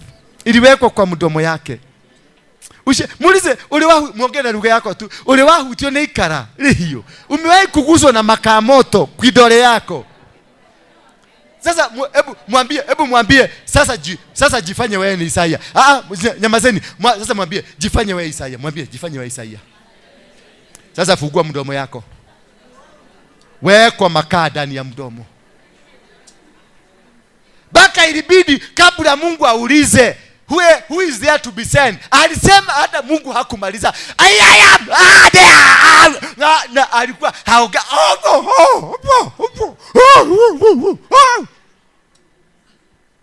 Yusumi.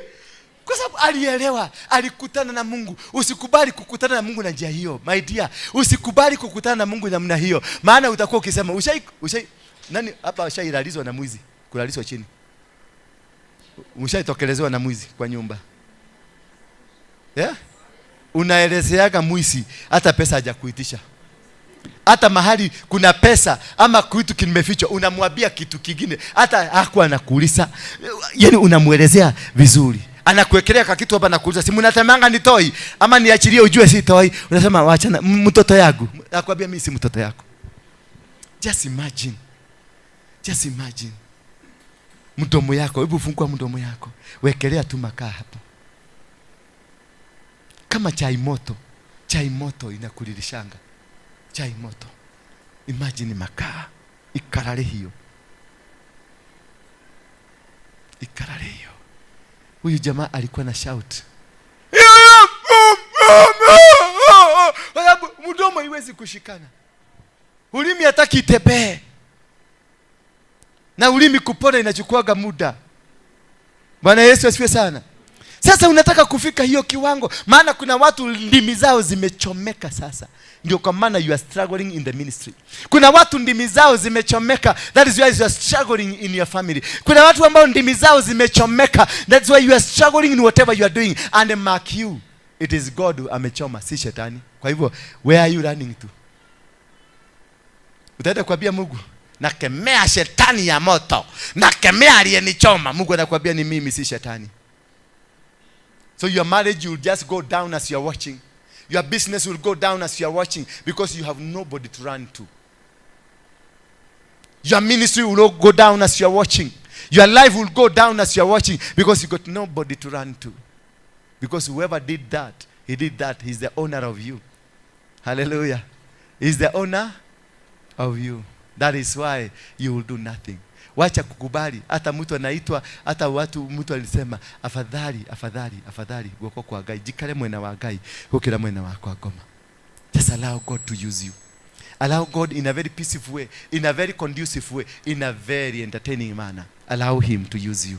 Let him come. Say, here I am, in a manner that is conducive, in a manner that is loving, in a manner that is caring. Bwana Yesu asifiwe sana. May God bless you tonight as you bring your sacrifices, your tithes and offering. As praise and worship deal with us. Verse number 8, tulifika 8. Simameni kwa miguu yetu. Alipotoa hiyo mambo yote, kisha nikasikia sauti ya Bwana ikisema, ni mtume nani?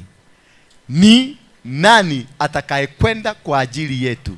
Nami nikasema, mimi hapa nitume. Bwana Yesu asifiwe sana.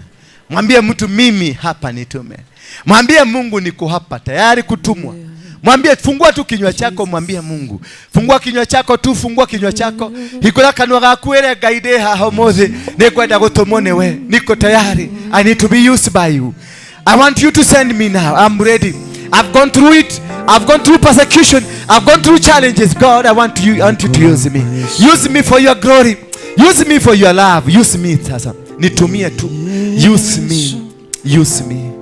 Niko hapa Yesu, niko hapa Yesu, niko hapa, niko hapa kwa ajili yako, niko hapa kwa ajili.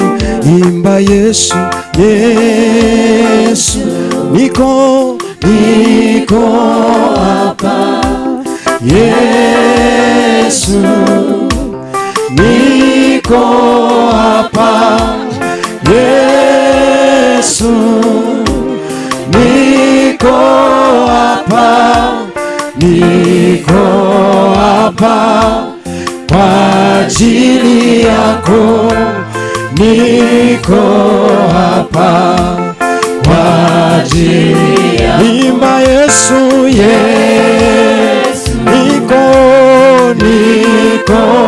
hapa Yesu, niko hapa Yesu, niko hapa. Leteni zaka zenu. Niko hapa kwa ajili yako. Leteni zaka zenu. Niko hapa kwa ajili yako. Imba Yesu, Yesu, Yesu, niko hapa. Yesu wangu, Yesu, Yesu, niko hapa Yesu, niko hapa, niko hapa kwa ajili yako, niko hapa kwa ajili yako. Unitumie Yesu, Yesu wangu, niko Yesu wangu, Yesu Baba, niko Yesu, Yesu,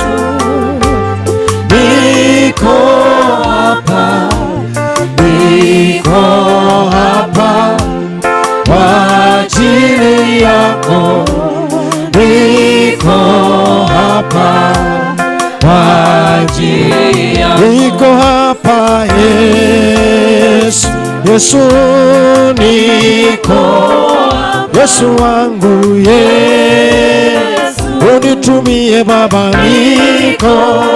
niko tayari Yesu, oh Baba, niko hapa, niko hapa Baba, niko hapa, niko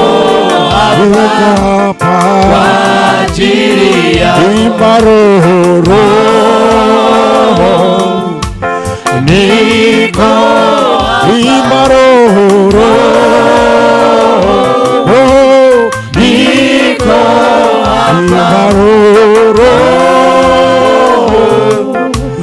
niko hapa, niko hapa kwa ajili yako, niko hapa kwa ajili yako. Tutakuwa na ibada nyingine jioni mida ya saa 9:30. Ibada hiyo ni ibada ya ukombozi, deliverance service na mafundisho yake. Kwa wale wote wamekuja hapa kwa sababu ya deliverance, let's meet that time. Number 2, next weekend itakuwa tarehe ngapi?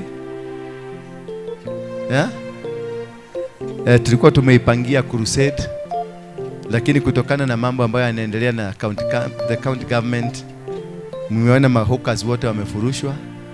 Walituambia tutulie kidogo kama wiki 2-3, kwa sababu walifikiria tukikuja hawkers watachukua hiyo nafasi wa kuja wavuruge. Wakatuambia tukae wiki 2-3 kisha tutaenda. Kwa hivyo siku ya Ijumaa tutakuwa na kesha. Siku hiyo tutakuwa na kesha ambayo ni kesha ya kuunganisha kile ambacho kilifanyika jana, kusema asanti, maana siku hiyo tutaitumia katika kufufua vipawa za watu. Bwana Yesu asifiwe sana. Wale watu wameitwa kwenye biashara, tutafufua biashara zao. Wale wameitwa kwenye huduma mbalimbali, huduma ya injilisti, huduma ya manabii, huduma ya walimu, huduma aina yote ile, huduma ya uimbaji, ni siku ya vipawa. Sema Bwana Yesu, sema amen. Ni siku ya kufufua vipawa za watu ambazo tumesoma hapa. Ni kwa sababu ya matendo yetu maovu, ni kwa sababu ya maneno yetu ambayo yamechangia tukaanguka. Kwa sababu kuna watu walikuwa na moto mwingi sana hapa, lakini ule moto ulitulizwa kwa sababu ya midomo, sio kwa sababu ya mtu mwingine, kwa sababu yako na kwa sababu ya kutembea na watu ambao hawastahili. Kwa hivyo siku ya Ijumaa tunaipanga hususan kwa sababu ya hiyo, maana ndoto za watu nyingi zimeibiwa, nyota za watu zilichukuliwa. Siku hiyo ndio tutarudisha nyota zote. Maana nilipokuwa kule mlimani, Mungu alinipatia kibali, akaniambia ameniingiza kwenye level nyingine. Na kwa sababu sasa nimeingia kwenye level nyingine, na nyinyi muingie kwenye level nyingine. Haleluya. Na siku hiyo nitamwagilia watu mafuta, to be a special anointing service. Hiyo siku nitakumwagilia mafuta, and your life will never be the same again. If you have never seen, you have waited to see God, this is the time to see him. If you have ever wanted God to speak to your life, this is the time to he's gonna speak to you. If you have ever wanted God to reveal himself to you, that is the night of revelation, the night that God will speak to you. And from now henceforth, let me just tell you something, my dear brothers and sisters. From now henceforth, it will be just something you've never seen, something that has never been witnessed on earth. You will start seeing them here. I saw it, and I saw God, and he spoke to me, and I saw him in the mountain.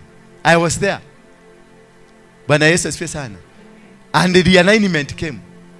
Na ile kitu mutaona, because he gave us the authority, he gave us the power, he gave us the dominion, he gave us the everything that we needed. He gave us. We have now. Ndege sasa imeamuka na nikwenda. So be ready. And that's why you've seen I've been planning the church and giving it identity. Now what I'm doing now is giving the church the identity, so that when we start moving, the church has an identity.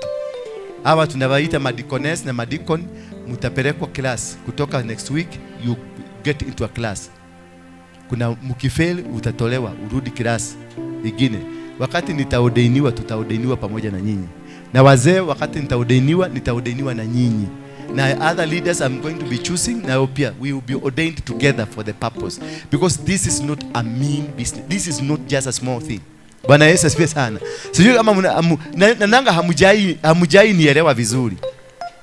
Endeni mtu mfuke, hata kama nisikubiri uulize Mungu mnakuaga na nani. Munielewe tu hata kitu kadogo, munielewe. Mkinielewa kitu kadogo, sasa tutaenda safari pamoja, because ni kutonielewa, hamujai nielewa. Mulika kama ketijijo uko gedia dua yoke mahoyagera mayo ya mwisho. Oka haha lete irao salimia watu, alafu ufuge na maombi. Unajua huyu watu wengi walikuwa nafikiria nataka kumuoa. Tulikuwa tunafanya kipindi pamoja na yeye. Sasa kila mtu, wale wanawake wananitakaga. Sasa walianza vitina, walimutusi, walimpeleka mpaka kwa DCI. Alipelekwa mpaka DCI. Awachane na Waruige. Wengine walimwambia, ule wa Amerika alikwambiaje? Inyake here gigethira niguo ngoyo weke here kingi. Ulituliswa, ulizimwa. Baka ukahama show ikaisha. Na ndivyo nilikuwa nimekutabua. Kai kiguoya gyako. Utigireo. Since the days of John the Baptist, the kingdom of heaven suffered and is taken by Simeona, you are suffered.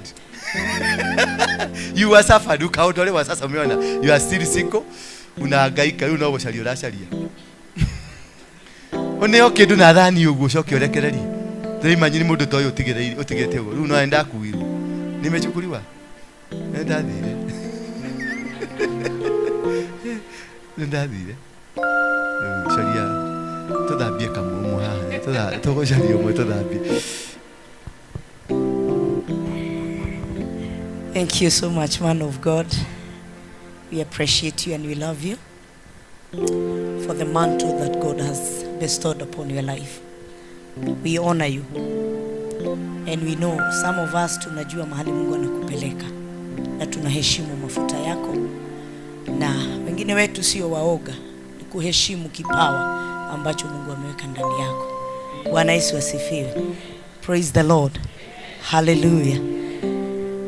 God is good and all the time.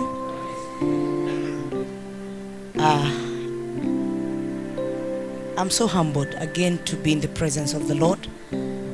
Leo niliamua tu nataka kuketi chini nifundishwe na nilishwe. Manake sisi watumishi saa zingine unapeana mpaka unasikia umewachwa kama huna chochote.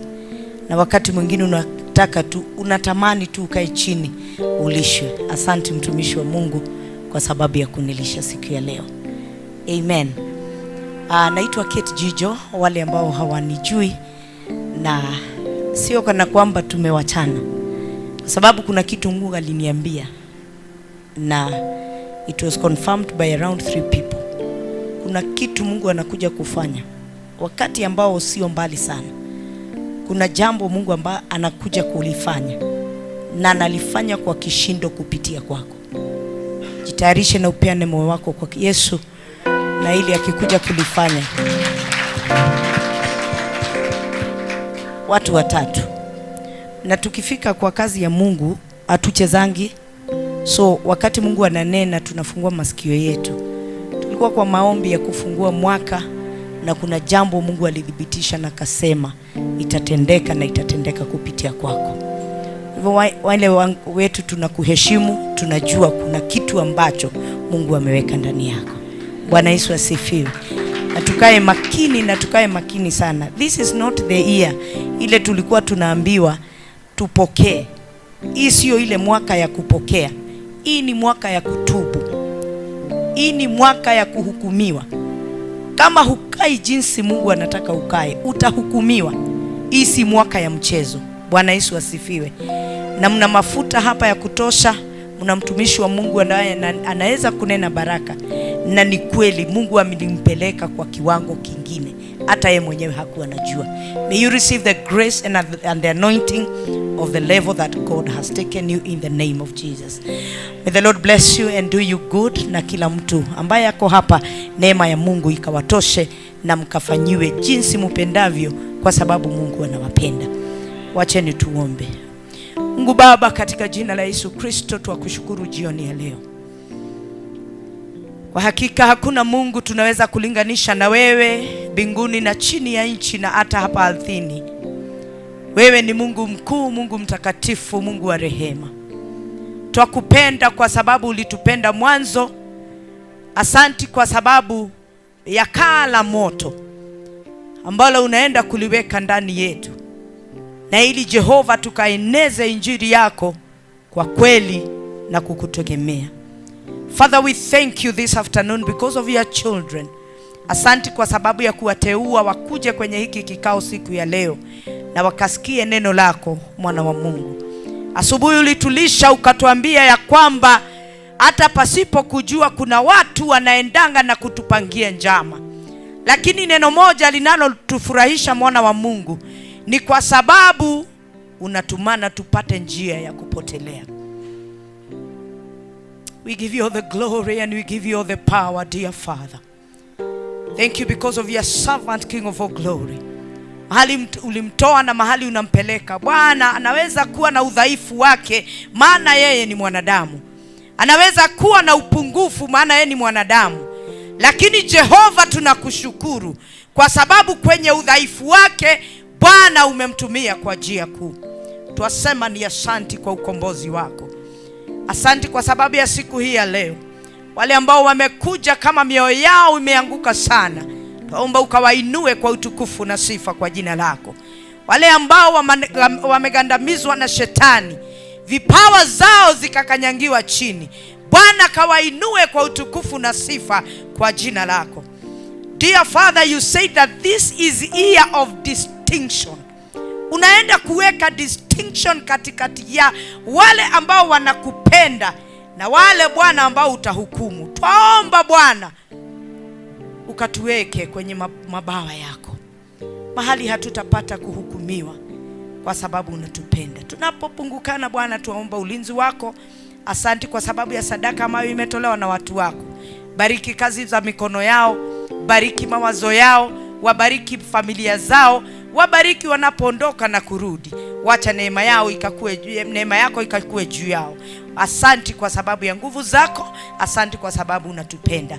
We give you all the glory and we give you all the honor because we pray this in the name of God the Father, the Son and the Holy Spirit. And somebody say amen. And now may the grace and the love of God and the fellowship of the Holy Spirit be with us now and forevermore.